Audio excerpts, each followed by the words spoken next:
Моя жена и моя свояченица ухаживали за Захидатин Чурин до последнего вздоха, потому что за 90 уже не могла ходить даже в магазин. И моя жена и свояченица ухаживали за ней. Муншакрталар иде, жуындралар иде, кірлерін жуалар иде, ашарға пішіралар иде.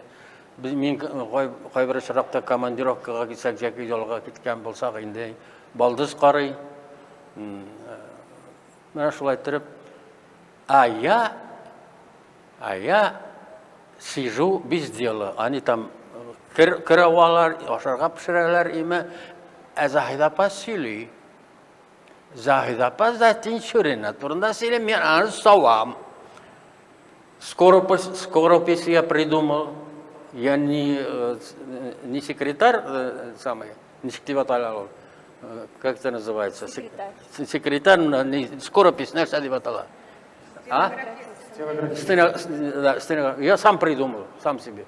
Там галар, блин, им еще, у меня магнитофон нет, бедный был.